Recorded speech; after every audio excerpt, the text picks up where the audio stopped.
Para naman sa ating consumer advisory, maaari nang mag-apply ng loan ang mga miyembro ng Pag-ibig na naapektuhan ng bagyong Labuyo. Para sa detalye, balitaan mo kami, Jackie San. Nagmamahalaan ang mga biktima ng Typhoon Labuyo sa pamamagitan ng calamity loans na maaari nang ma-avail sa Home Development Mutual Fund o Pag-ibig.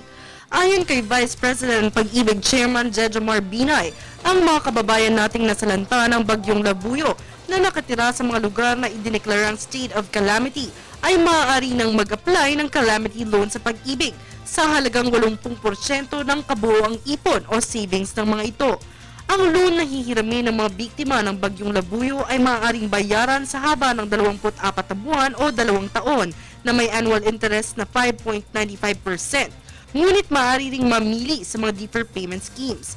Isa na sa pamimilian ay ang pagpapahaba ng unang babayaran ng buwan bago tuluyang bayaran kada buwan ang balanseng hiniram na pera. Maaari namang mag-apply ng loan na ito sa loob ng 3 buwan mula sa araw na idineklara itong nasa state of calamity. Ayon pa sa Vice Presidente, malaki ang matutulong sa mga kababayan nating nasalanta ng bagyong Labuyo sa pagbibigay ng pamimiliang paraan at panahon ng pagbabayad ng mga kukuha ng calamity loan na siyang suporta at pag-aalala sa kanilang mga miyembro lalo na sa oras ng kanilang pangangailangan.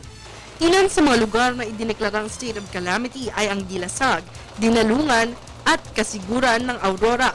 Masinyok naman sa Zambales at ang buong Quirino Province. Dagdag pa niya, madali lamang ang proseso ng pag-a-apply ng calamity loan. Magdala lamang ang mga ito ng katibayang nakatira sila sa mga state of calamity areas mula sa local government units.